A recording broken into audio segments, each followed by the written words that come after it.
ಗುಂಡ್ಲುಪೇಟೆ ಪಟ್ಟಣದ 1ನೇ ವಾರ್ಡಿನ ನಿಸರ್ಗ ಲೇಔಟ್ ಹಾಗೂ ಹೌಸಿಂಗ್ ಬೋರ್ಡ್ನ ಕಾಲೋನಿಯಲ್ಲಿ ನಿರಂತರವಾಗಿ ಚಿರತೆ ಹಾವಳಿಯಿಂದಾಗಿ ನಿವಾಸಿಗಳು ಹಾಗೂ ಸಾರ್ವಜನಿಕರು ಭಯಭೀತರಾಗಿದ್ದು, ಇದರ ಬಗ್ಗೆ ಕರ್ನಾಟಕ ಕಾವಲು ಪಡೆಯ ತಾಲೂಕು ಅಧ್ಯಕ್ಷರಾದಂಥ ಎ. ಅಬ್ದುಲ್ ಮಾಲಿಕ್, ಸಹಾಯಕ ಅರಣ್ಯ ಸಂರಕ್ಷಣಾಧಿಕಾರಿಗಳಾದಂಥ ಸುರೇಶ್ ಕುಮಾರ್ ಅವರೊಂದಿಗೆ ಸ್ಥಳಕ್ಕೆ ಆಗಮಿಸಿ ಪರಿಶೀಲನೆಯನ್ನು ಮಾಡಿ ಬೋನಿನ ವ್ಯವಸ್ಥೆ ಮಾಡಿ ಚಿರತೆ ಸೆರೆ ಹಿಡಿಯುವ ಕಾರ್ಯಾಚರಣೆಗೆ ಕಾರ್ಯರೂಪಿಸಲಾಯಿತು. ಈ ಸಂದರ್ಭದಲ್ಲಿ ಮಾತನಾಡಿದ ಅಬ್ದುಲ್ ಮಾಲಿಕ್ ರವರು ಅರಣ್ಯ ಅಧಿಕಾರಿಗಳ ಕಾರ್ಯವೈಖರಿಗೆ ಮೆಚ್ಚುಗೆಯನ್ನು ವ್ಯಕ್ತಪಡಿಸಿದರು.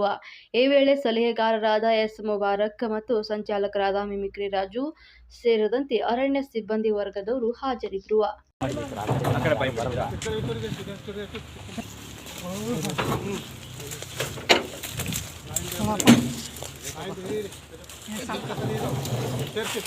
ಅಲ್ಲ ಪಟ್ಟಿ ನೋಡಿ ಫಸ್ಟ್ ನಾಯಿಗೆ ಕಡೆ ಇದೆ ನಾಯಿ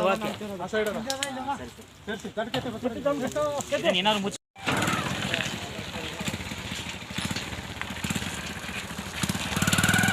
ಎಲ್ಲ ಚೇಂಜ್ ಮಾಡಿಸ್ಬೇಕ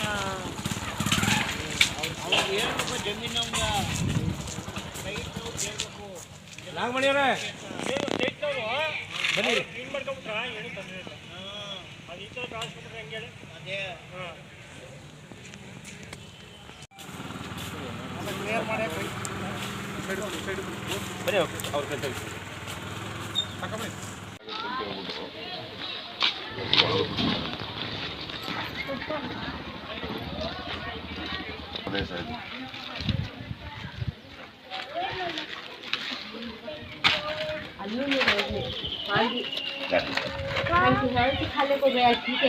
वो छान से स्पॉट छोड़ दीजिए ना। ಎಲ್ಲರಿಗೂ ನಮಸ್ಕಾರ.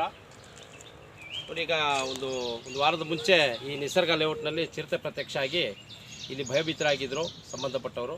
ಮತ್ತು ಮೊನ್ನೆ ತಾನೇ ಹೌಸಿಂಗ್ ಬೋರ್ಡ್ನಲ್ಲಿ ಒಂದು ಚಿರತೆ ನಾಯಿಯನ್ನು ದಾಳಿ ಮಾಡಿ ಎತ್ತಕೊಂಡು ಹೋಗಿದೆ.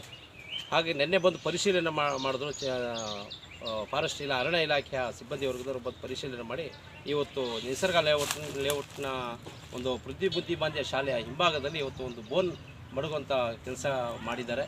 ನಮ್ಮ ಕರ್ನಾಟಕ ಕಾವಲು ಪಡೆಯ ಒಂದು ಮನವಿಗೆ ಸ್ಪಂದಿಸಿದ ಸಹಾಯಕ ಅರಣ್ಯ ಸಂರಕ್ಷಣಾಧಿಕಾರಿಯಾದ ಸುರೇಶ್ ಕುಮಾರ್ ಅವರಿಗೆ ಮತ್ತು ಸಿಬ್ಬಂದಿ ವರ್ಗದವರಿಗೆ ಸಾರ್ವಜನಿಕರ ಪರವಾಗಿ ನಾನು ಧನ್ಯವಾದ ತಿಳಿಸ್ತೀನಿ.